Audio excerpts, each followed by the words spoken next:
2024년 3월 27일 수요 예배를 하나님 앞에 올려드리겠습니다. 다 함께 사도신경으로 신앙 고백 드리겠습니다.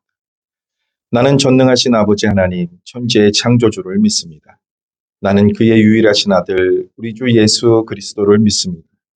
그는 성령으로 잉태되어 동정녀 마리아에게서 나시고 본디오 빌라도에게 고난을 받아 십자가에 못 박혀 죽으시고 장사된 지 사흘 만에 죽은 자 가운데서 다시 살아나셨으며 하늘에 오르시어 전능하신 아버지 하나님 우편에 앉아 계시다가 거기로부터 살아있는 자와 죽은 자를 심판하러 오십니다. 나는 성령을 믿으며 거룩한 공교회와 성도의 교제와 죄를 용서받는 것과 몸의 부활과 영생을 믿습니다. 아멘. 찬송가 151장 드리겠습니다.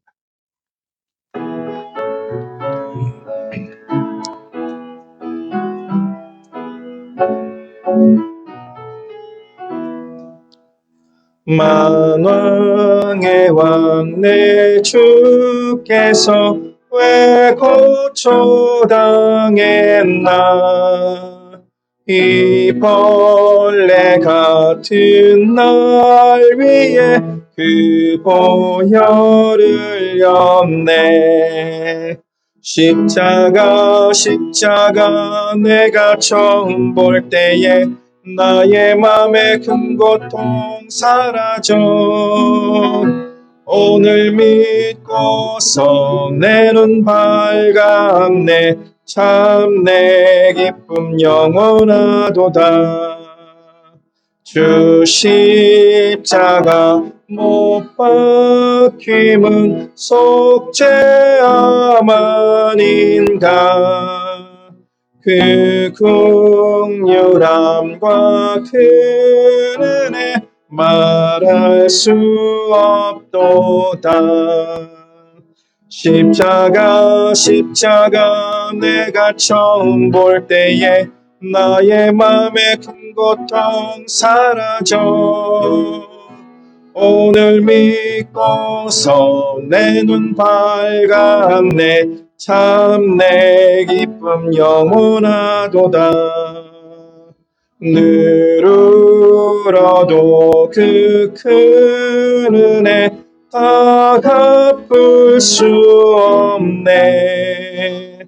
나 주님께 몸 바쳐서 주의 이름 쓰리. 십자가 내가 처음 볼 때에 나의 맘의 큰 고통 사라져.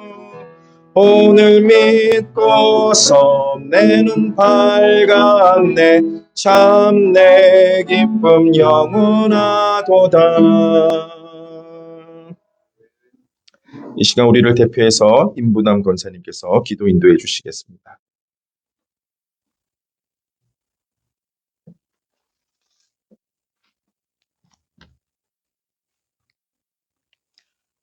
기도드리겠습니다. 우리를 구원하시려 독생제까지 내어주신 하나님 아버지, 고난주간을 맞이하여 하나님 아버지의 크고 놀라운 사랑에 감사를 드립니다. 이 시간 아버지의 은혜 묵상하며 찬송과 영광을 주님 앞에 돌립니다. 하나님 아버지, 저희들의 허물을 십자가의 보혈로 흰눈과 같이 깨끗이 씻겨 주옵소서. 예배 위에 임하시는 하나님, 이 시간 예수님만 온전히 집중하는 예배가 되게 하시고 하나님만 전심으로 높여드리는 예배가 되기를 원합니다. 주님, 동산교회가 믿음의 수가 늘어나게 하시며 그리스도의 복음의 비밀을 전파하며 증인의 삶을 살아가게 하옵소서. 주님, 말씀을 전하실 목사님을 붙들어 주셔서 은혜의 말씀, 진리의 말씀 선포될 때에 십자가의 사랑이 회복되게 하여 주옵소서. 전능하신 주님, 육신이 연약한 하늘들을 아버지 긍휼히 여겨 주옵시고 전지전능하신 하나님의 손길로 깨끗이 치료하여 주옵소서. 우리 모두 함께 예배하는 성도들에게 복을 더하여 주시며 특별히 주님의 고난을 깊이 묵상하는 아버지 시간들로 채워주시기를 원합니다. 말씀을 전하실 부목사님을 붙들어 주시고 함께하여 주셔서 하나님 함께하여 주옵소서. 주님의 말씀이 우리의 생명이요 소망임을 믿사오며 살아계신 예수님의 이름으로 기도 올려옵나이다. 아멘.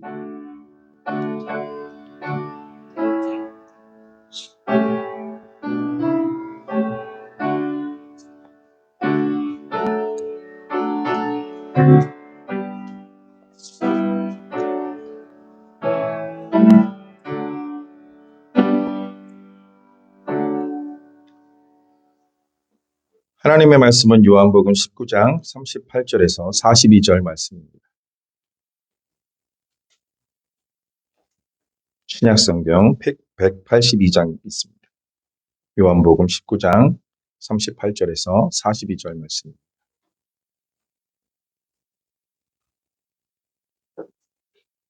다 찾으신 줄 알고 봉독해 드리겠습니다. 아리마대 사람 요셉은 예수의 제자이나 유대인이 두려워 그것을 숨기더니 이 일 후에 빌라도에게 예수의 시체를 가져가기를 구하매 빌라도가 허락하는지라. 이에 가서 예수의 시체를 가져가니라. 일찍이 예수께 밤에 찾아왔던 니고데모도 모략과 침향 섞은 것을 100리틀 아쯤 가지고 온지라. 이에 예수의 시체를 가져다가 유대인의 장례법대로 그 향품과 함께 세마포로 쌌더라. 예수께서 십자가에 못 박히신 곳에 동산이 있고 동산 안에 아직 사람을 장사한 일이 없는 새 무덤이 있는지라. 이날은 유대인의 준비일이요 또 무덤이 가까운 고로 예수를 거기 두니라. 아멘. 요즘 젊은 층들이 쓰는 말 중에 이생말이라는 말이 있습니다. 뜻은 이번 생은 망했다를 줄여서 쓰는 말입니다. 이 말은 새로운 도전에 대한 의지와 의욕이 없을 때 쓰이는 말입니다. 경제적인 상황이 최악이다 보니까 청년들의 의지가 꺾여서 이러한 신조어가 생긴 듯 합니다. 오늘 본문의 제자들의 상황이 오늘 청년들이 사용하는 신조어 이생망과 같은 상황이 아닐까 생각합니다. 예수님은 갈릴리에서 어부로 일하고 있던 시몬 베드로와 그의 형제 안드레 또한 세베대의 아들인 야고보와 그의 형제 요한을 부르셨습니다. 그리고 그들을 비롯하여 8명을 더 불러서 12명을 예수님의 제자로 따르게 하셨습니다. 이들 12명은 예수님의 생애 동안 함께 다니며 예수님의 가르침을 배우고 또 예수님과 함께 섬기면서 그의 사도로서의 역할을 수행하게 됩니다. 그리고 요한복음에는 17가지 표적과 또 여러 가지 기사와 이적이 나옵니다. 표적과 기사를 통해서 주님은 무엇을 알려주시길 원하셨을까요? 왜 표적과 이적을 베푸셨을까요? 여기에는 2가지 목적이 있습니다. 요한복음 2장 11절에 보니까 예수께서 이 첫 표적을 갈릴리 가나에서 행하여 그의 영광을 나타내시매 제자들이 그를 믿으니라 라고 기록하고 있습니다. 기적과 이적을 베푸신 목적은 첫 번째는 하나님께 영광을 돌리기 위함입니다. 두 번째는 제자들이 그를 믿으니라. 제자들, 곧 예수님을 믿는 모든 사람들이 믿게 하려 하기 위해서 이적과 기적을, 표적을 보여주신 것입니다.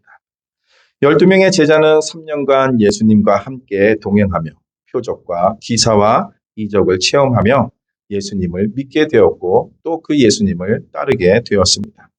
수많은 사람들이 예수님을 따르고 예수님을 만나기 위해서 항상 무리들이 주변에 항상 머물러 있었습니다.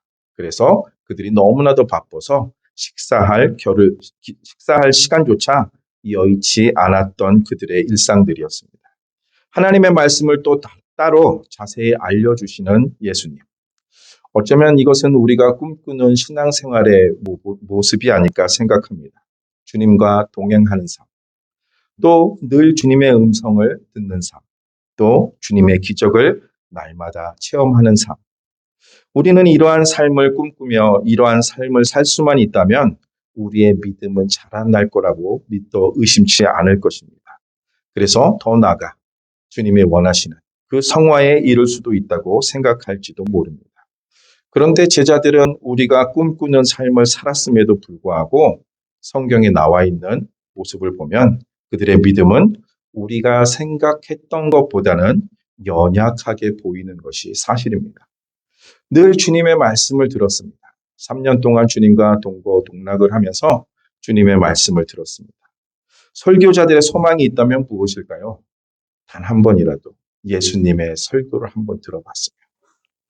예수님의 설교를 듣는 것이 설교자들의 소망이 아닐까 생각합니다. 왜냐하면 하나님 말씀과 뜻에 정통하기 때문에, 또 그것을 바탕으로 완벽한 설교를 구사하지 않으셨습니다. 예수님보다 더 완벽한 설교를 할 수 있을까? 이런 생각을 하지 않을까요? 그 수많은 사람들을 말씀으로 매료시키던 그 주님의 설교를 듣는다면 우리는 행복할 거라고 생각합니다. 그 말씀을 들으면 사람들의 믿음의 변화가 일어날 거라고 믿어 의심치 않습니다. 또 병든 자가 고침을 받을 것입니다. 마음이 상한 자가 치유되는 완벽한 설교. 하나님의 뜻이 무엇인지를 명확하게 알려주시는 그 예수님의 설교. 천국에 가면 듣겠죠. 그 12 제자는 늘 주님의 설교를 들었습니다. 그런데 아이러니하게도 제자들은 예수님의 말씀을 잘 알아듣지 못한 듯한 모습을 보입니다. 한편의 예를 보면 주님은 자신의 순환을 계속해서 예고해 주셨습니다. 마가복음 8장 31절에서 33절에 보니까 인자가 많은 고난을 받고 장로들과 대제사장들과 서기관들에게 버림받아 죽임을 당하고 사흘 만에 살아나야 할 것을 비로소 그들에게 가르치시되라고 말을 합니다. 그 다음에 어떤 일이 생겼습니까? 베드로가 절대 그런 일이 있어서는 안 됩니다라고 해서 사탄아 물러가라라는 소리까지 듣게 됩니다. 두 번째 마가복음 9장 30절에서 32절에 보니까 그곳을 떠나 갈릴리 가운데로 지날새 예수께서 아무에게도 알리고자 아니하시니 이는 제자들을 가르치시며 또 인자가 사람들의 손에 넘겨져 죽임을 당하고 죽은 지 3일 만에 살아나리라는 것을 말씀하셨기 때문이더라. 그러나 제자들은 이 말씀을 깨닫지 못하고 묻기도 두려워하더라. 또 세 번째 다시 예고하십니다. 마가복음 10장 32절에서 34절에 보니까 예루살렘으로 올라가는 길에 예수께서 그들 앞에 서서 가시는데 그들이 놀라고 따르는 자들은 두려워하더라. 이에 다시 12 제자를 데리시고 자기가 당할 일을 말씀하여 이르시되 보라 우리가 예루살렘에 올라가노니 인자가 대제사장들과 서기관들에게 넘겨지매 그들이 죽이기로 결의하고 이방인들에게 넘겨주겠고 그들은 능욕하며 침뱉으며 책찍질하고 죽일 것이나 그는 3일 만에 살아나리라 하시니라. 주님은 3번에 걸쳐서 계속해서 자신의 순환에 대해서 자신의 죽음에 대해서 다시 자신의 부활에 대해서 말씀해 주셨습니다. 근데 제자들은 그 말씀을 놓칩니다. 제자들은 육신의 욕망에 사로잡혀 있었습니다. 자신들은 주님을 따르면서도 하나님의 말씀을 들으면서도 그들은 육신의 욕망, 욕심에 사로잡혀 있었습니다. 그들은 누가 크냐에 대해서 항상 늘 변론하는 것을 볼 수 있었습니다. 마가복음 10장 35절에서 41절에 보니까 세베대의 아들 야고보와 요한이 주께 나와 여짜오되 선생님이여 무엇이든지 우리가 구하는 바를 우리에게 하여 주시기를 원하옵나이다. 이르시되 너희에게 무엇을 하여 주기를 원하느냐? 여짜오되 주의 영광 중에서 우리를 하나는 주의 우편에 하나는 좌편에 앉게 하여 주옵소서. 41절에 보니까 나머지 10 제자가 이 일을 듣고 야고보와 요한에 대하여 화를 냈다라고 기록하고 있습니다.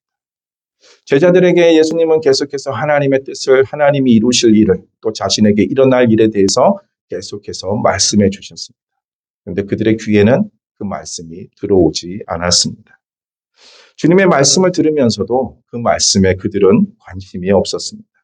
그들은 자신의 욕망에 사로잡혀서 예수님이 앞에 계시고 또 하나님의 말씀 또 뜻을 또 앞으로 일어날 것에 대해서 알려주어도 관심은 오직 하나였습니다. 누가 큰 자리에 앉을 것인가. 그들의 관심은 누가 크냐에 머물러 있었기 때문에 그들은 그래서 주님의 말씀을 들을 수가 없었습니다. 그들은 아마도 예루살렘 입성할 때 이제 때가 됐구나라고 생각할지 모릅니다. 이제 주님이 왕으로 세워질 거라고 믿어 의심치 않았을 것입니다. 왜냐하면 예루살렘의 수많은 사람들의 환호와 열렬한 환영을 받으면서 그들은 야, 이제 곧 우리가 한자리에 앉게 생겼다. 우리의 고생이 이제 끝날 것 같다라고 생각했을지 모릅니다. 이제 우리가 꿈꾸던 세상이 도래하는구나 하며 한껏 들떠 있었을 것입니다. 제자들과 같이 우리도 앞에 계신 주님을 놓치지 않아야 되는데 우리도 또 똑같이 놓친다는 거죠. 이들은 어떻게 살았을까요? 인생 한 방이라더니 우리가 수고가 헛되지 않았구나. 예수께 인생 걸기를 잘했어 라고 생각했는지 모릅니다. 처음 나를 따르라 했을 때는 무엇인지 모르는 힘에 눌려서 주님을 따랐는데 이제 따르고 보니까 대단한 분이었어. 이분은 하나님에 대해서 너무나도 잘 알고 또 기적과 이적이 나타나는 이분을 만나서 우리는 인생 역전을 하는 것 같아 라고 외쳤을지도 모릅니다. 그런데 상황은 어떻게 됩니까? 그들이 바랬던 바램과 다르게 상황이 전개됩니다. 주님과 이제 기도하러 갔습니다. 기도하다가 잠들었는데 주님께서 그들을 깨웁니다. 시험에 들지 않게 기도하라 말씀하시는 그때에 갑자기 한 무리가 다가옵니다. 그리고 유다의 인솔에 따라온 것을 보고 이제 시작인가 한편으로는 기대감을 가지고 있었던 것은 아닌가 생각합니다. 왜냐하면 주여 우리가 칼로 치리이까? 라고 묻습니다. 그렇게 하고 어떻게 합니까? 대제사장의 종 오른쪽 귀를 칼로 쳐서 떨어뜨리게 됩니다. 그 순간 주님은 이것까지 참으라 하시고 그 귀를 만져서 낫게 하십니다. 그리고 그들에게 힘없이 끌려가는 모습을 보게 됩니다. 그 예수님이 끌려갈 때 베드로는 멀찍이 서서 따라가는 것을 볼 수 있습니다. 가면 무슨 생각을 했을까? 이게 아닌데 이제는 주님의 능력이 나타나서 저들을 쳐부수고 왕의 자리에 올라가야 되는 것은 아닌가라고 생각했는지 모릅니다. 사람들이 뜰 가운데에 불을 피고 앉아 있는 곳에 가서 베드로도 그 가운데에 앉게 됩니다. 그리고 내가 그를 알지 못한다 부인하고 잠시 후 나는 아니로라라고 또 부인합니다. 그리고 1시간쯤 있다가 이 사람아 나는 내가 하는 말을 알지 못하노라 말하고 있을 때 닭이 울어서 주님의 말씀이 생각나 밖에 나가 통곡하는 장면이 나옵니다. 그래서 이제 예수님은 그들의 이끌림에 의해서 빌라도에게 또 헤롯에게 다시 빌라도에게 돌아가게 됩니다. 그리고 예수님을 십자가에 못 박히게 허락을 합니다. 왜냐하면 빌라도는 민심을 거스를 수가 없었습니다. 어쩌면 제자들의 마지막 희망마저도 사라지는 순간이 아닌가 생각합니다. 며칠 전 예수님께서 예루살렘에 입성할 때 그들은 종려나무 가지를 흔들며 자신의 겉옷을 던지면서 호산나 호산나 외치던 자들이었습니다. 그들이 있기에 예수님은 풀려날 수도 있을 거라고 생각했을지도 모르는데 민심이 이렇게 쉽게 돌아감을 보고 더 이상 그들이 할 수 있는 일이 없었습니다. 예수님께서 십자가에서 돌아가시는 것을 바라만 볼 수밖에 없었습니다. 그리고 숨을 거둔 예수의 육체를 아리마대 사람 요셉이 빌라도에게 예수의 시체를 가져가기를 구하매 빌라도가 허락하여 이제 예수님의 시체를 가져가게 됩니다. 죽음으로 돌아온 예수 그리스도를 유대의 장례법에 따라 그 향품과 함께 세마포로 싸고 동산의 새 무덤에 두게 됩니다. 이제 제자들의 어떤 모습일까요? 제자들은 모든 것을 잃어버렸어요. 자신이 따랐던 주군을, 또 자신의 욕망을 욕심, 또 자신이 꿈꿨던 소망들이 물거품처럼 사라지는 순간입니다. 그 예수님이 있어야지만, 그 예수님이 살아서 능력을 행하시면서 계셔야지만이 자신들의 욕망을 이룰 수 있고 자신들의 소망을 이룰 수 있는데 그 예수님이 죽음으로 눈앞에 있는 거예요. 모든 것을 잃어버렸습니다. 그들은 시리에 빠졌습니다. 이게 뭐지? 내 전부를 건 인생은 어쩌란 말인가. 좌절과 절망과 실망을 느끼며 인생에 큰 충격을 받지 않았나 생각합니다. 우리도 이러한 모습을 마주하게 됩니다. 주님의 은혜를 사모해서 교회에 나옵니다. 그리고 하나님 앞에 나와 예배드리고 하나님 앞에 기도하고 찬양합니다. 신앙생활을 하고 있는데 어느 순간 우리에게도 제자들이 느꼈던 허무함이 몰려올 때가 있습니다. 우리가 기대했던, 우리가 소망했던 그 모든 것들이 무너지고 좌절과 절망을 느끼며 우리도 한때는 그런 말 하지 않았습니까? 주님이 진짜 계신가? 주님이 진짜 계시다면 지금 움직이셔야 돼요. 주님이 살아계시다면 지금이 때인 것 같은데 왜 하나님 침묵하고 계실까? 하며 우리도 시리에 빠져서 오랜 시간을 헤매기도 했습니다. 믿음을 가지기 위해서 왔는데 믿음대로 사는 것 같았는데 어느 순간에 우리도 제자들과 같은 모습을 보일 때가 있습니다. 주님 안에 있으면 평안하다고 했는데 주님 안에 있으면 뭐든지 다 잘 된다고 했는데 이제 곧 다 이루어질 것 같았는데 왜 이게 안 되지? 그리고 시리에 빠진 적도 있었을 것입니다. 제자들이 실수한 것을 우리도 똑같이 실수하는 것이 아닐까요? 제자들과 같이 우리도 앞에 계신 예수님을 놓친 것은 아닐까요? 주님을 사랑하고 주님의 말씀을 듣겠노라고 하면서 정작 주님의 말씀에는 관심이 없지는 않았나요? 제자들과 같이 인간의 욕망에 사로잡혀서 하나님의 말씀이 나에게 들려오는데 귀를 막고 있지는 않았나요? 하나님의 말씀을 듣겠다고 하면서 내 욕망에 사로잡혀서 하나님의 말씀이 들리지 않았다. 그 제자들의 모습이 오늘 우리의 모습은 아닌지 생각해 봅니다. 주님의 뜻보다는 내 뜻을 관철하기 위해서 신앙의 이름으로 추구하진 않았는지 우리도 우리의 삶을 돌아봐야 되지 않을까 생각합니다. 주님이 앞에 계셔도 주님이 하나님의 말씀을 가르쳐 주어도 주님의 뜻이 무엇인지 알려주어도 우리 욕심에 사로잡혀서 귀를 막고 듣지 않은 것은 아닙니다. 어쩌면 우리는 하나님의 말씀보다도 하나님의 뜻보다도 내가 원하는 말씀을 내가 추구하는 방향을 말해주길 바란 것은 아닌지 우리 자신을 돌아보기를 원합니다. 왜? 주님을 놓치니까 어떤 상황이 나왔습니까?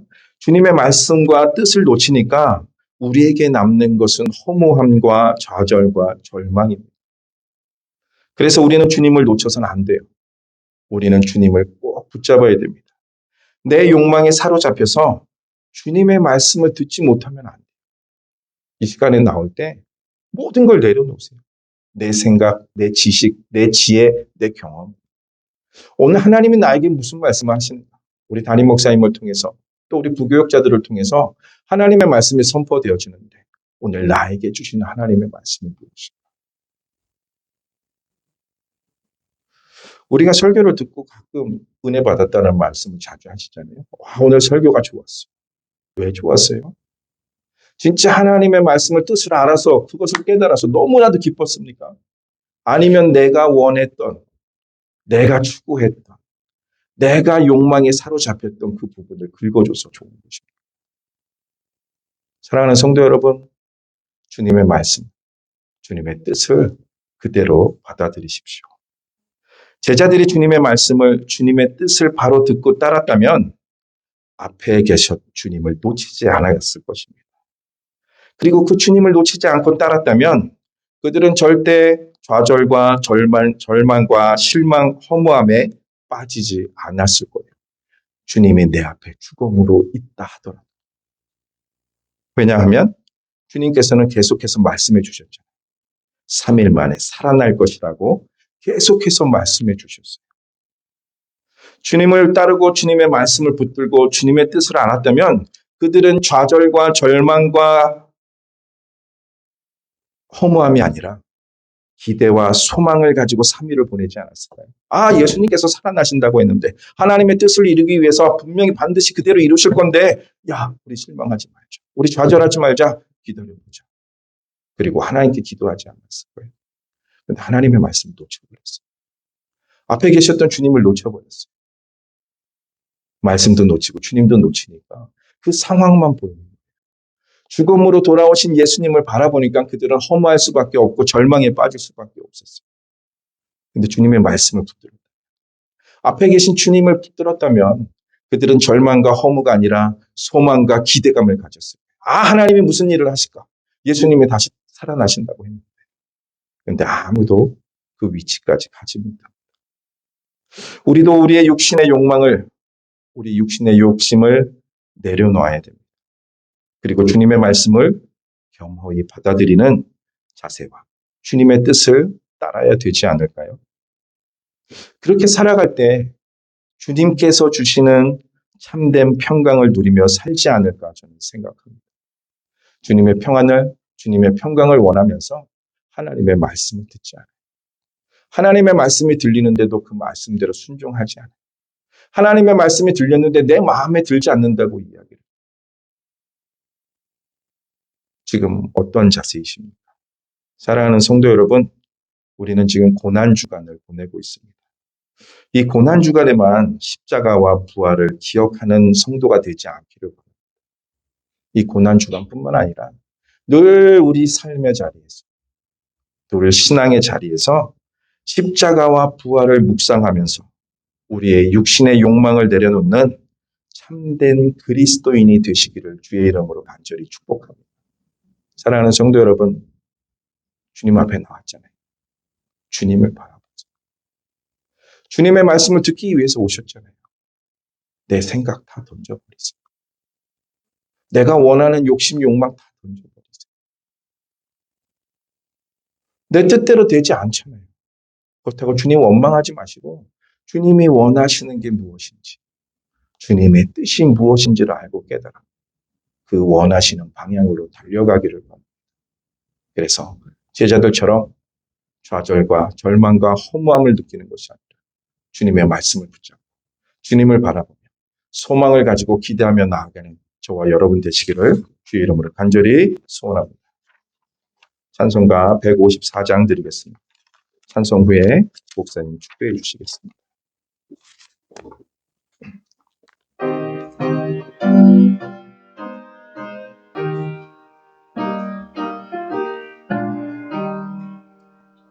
생명의 주여 멸류관 받으시옵소서. 날 위해 쓰신 가시관 나 기억합니다. 저 겟세마네 기도를 늘 기억하게 하시고 그 십자가의 은혜로 날 인도하소서. 누셨던 무덤 내게도 보이시옵소서. 잠드신 동안 천사가 굳게 지키었네. 저 겟세마네 기도를 늘 기억하게 하시고 그 십자가의 은혜로 날 인도하소서. 마리아처럼 새벽에 주께로 갑니다. 빈 무덤 내게 보이사 날 가르치소서. 저 겟세마네 기도를 늘 기억하게 하시고 그 십자가의 은혜로 날 인도하소서.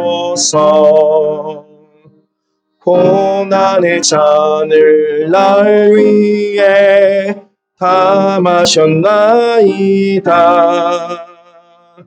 나 항상 나의 십자가 감당케 하소서. 저 겟세마네 기도를 늘 기억하게 하시고 그 십자가의 은혜로 날 인도하소서.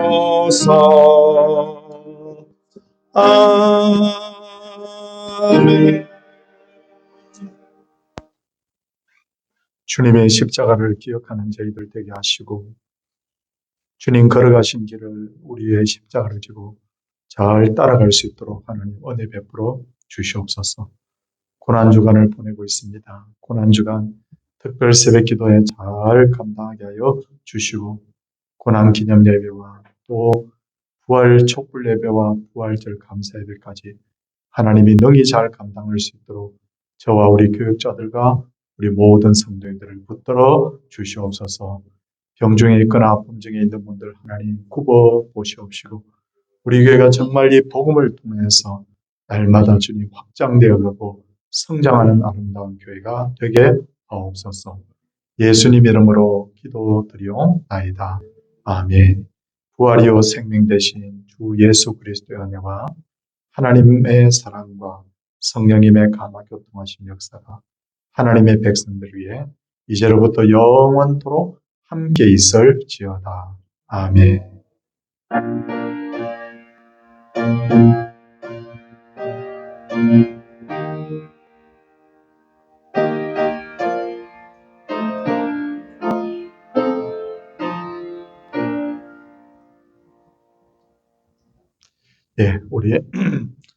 예, 이 시간까지 함께 해주신 거 감사하고, 우리 부활절을 맞을 때까지 우리 새벽 기도에 또 금요 기도회까지 또 열심히 참석해 주시기를 부탁을 드리겠습니다.